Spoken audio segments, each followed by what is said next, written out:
All right, Supabase prefab. Let's start by creating a project. So I'll call this tutorial. Yes, to that. Just create one here. While that's doing that, we go into our projects. Let's call this the Supabase tutorial. Create it. And we want to get the Supabase stuff. And we want to set it up, right? So as soon as you install this, you get here in the Sheets Supabase prefab, and then inside of it a folder. Maybe this is a bit of a belt and suspender, but too much. But when Guillaume and I created this, it was probably our first or second project in here. So, and then what we want to do, the first thing is set up the client, right? So imagine that, so I'm here on the home object, this one, and the first thing we want to do is to initialize that. So as soon as it mounts, do this, right? And then this thing here will take a couple of data. So the Supabase URL and the known key. And if you come in here and go to the API, normally you have here the URL and the public key. So we got that. We go ahead and throw this in here and this in there. All right. So now if we set it up here, we look at the logs, we're going to have an error. Why? Not a function. Okay, because there is something here, and I'm going to improve on this in the next version, but this is what we have now, is we need to call the script. So you can just get that, go to the head, stick the head in there. Probably okay to remove the version. And now if we go back to the home and we just reload, now you're going to see that our client is set up, and I think you can see it here. I don't know if it output anything, but anyways, the client is now set up, right? What can we do? So from here, if we go to the app, maybe one idea is, let me just do some styling, throw that in here. Throw the router inside of that, give it 16 just to get off the borders, come down here, with a 640px, good. So now we have this just the general router there, but we can add the Supabase router, so the full router. And this one, it's if you go in there as a visual element, it takes the if the user's logged in, it will try to figure this out here. But the most important is these two things right here. So you have the logged in now router and the not logged in router. The logged in router, you have a couple of pages. Just a blank logged in, user profile, update password. Or on this one here, you have all the actions that you can have if you're not logged in. Forgot password, email confirmation, all of these things, right?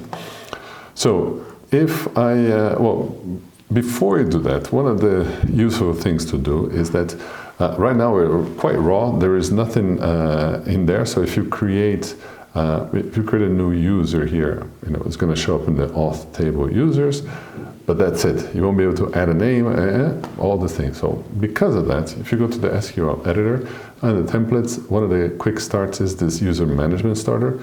It gives you a bunch of stuff here and a little script to, as soon as a new user is created, it creates this table called profiles, which we need to have for later, with some stuff in there, full name, avatar, website, you can add a bunch of stuff for this later on. This is just a Supabase giving you a starting point, some rules, and then here a function and then a trigger that calls that function anytime a new user is created. So anytime somebody signs up, it's going to create that. So let me run this. Actually, this is going to spit out an error. I don't know why this, it doesn't like comments on the first line. Okay, run it, you have success. If you go in here, you can see the profile, and then you have here the profile and all the tables there. Tables, website, blah, blah.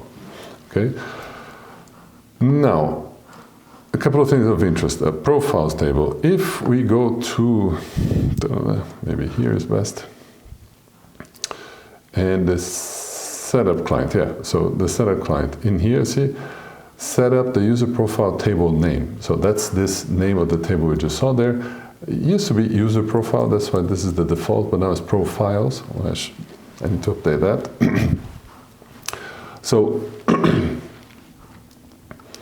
that will set this up. You can also change the auth session, all the stuff, but I think the mandatory one is this one. So now we have the basics, and we still have nothing else. But if we go in here and let me refresh, we should have a few pages now. Let me just see. I think, well,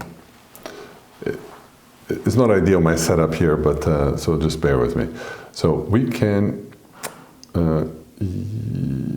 logged out. So on the logged out router, I'm just going to, make this the start page, and then right there we have this this thing here, and I will go to the sign up page. Sign up.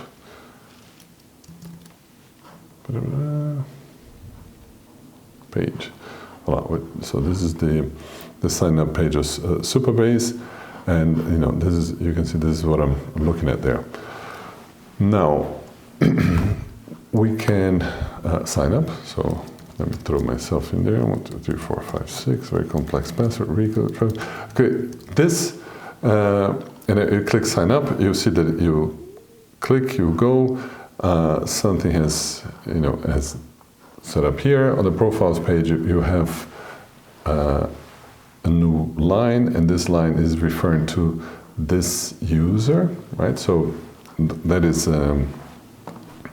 all working. The name and everything is not yet set up. Now, and this is kind of just a very simple thing. There is nothing that happens afterwards. It tries to navigate to Supabase logged in. I don't know why it doesn't do that, but let's just say we navigate to the start page. Oh, but I mean, here is at the end, you are, we just wanted to put some building blocks here so that you, you have this. Now, what we can do, so log in. Oh yeah, the other thing that you cannot forget is that if I try to log in now, it will still say that I'm not logged in. And let me put the object here on the page. So we want to, this object should be the current user. And let's pin that. And whenever this is current user auth profile, yeah, whenever that is done, let's just fetch this this information for us to see. If I click in here, I'm going to get a logged in false, right? And this is what's happening here. It's like it detected that we haven't confirmed this, so that's why it's navigating us there, right? So let me pause. Let me. Well, you have to now check your email or change your settings on Supabase and approve this this login. Hold on a second. All right. With that, so I confirmed there on the page. I think it even has here one page for that. The email confirmation is here. Let's see. It's been a while, but you can look into the code there. So this is now I can log in. If I go here to the login, let's just keep an eye out on this object. Let's see if this works. Voila. So it logged me in. It has all my my details here. Okay, in this case, there's not much information that we put in there, and there is our profile table, right? So if I go in here and I say rico-wtf, boom, and we save it, right? And I go in here and then log in again. You see that my profile now says rico-wtf. So that's how this whole thing is working. All right. I have on my to-do list a bunch of improvements to make to this. For instance, the head code just added to the starting block, to simplify these pages also, to give a better example, and to record a proper video. But I hope this gets you started, or at least gets you to the next question. And as soon as you have that, let me know. Let me see if I can help.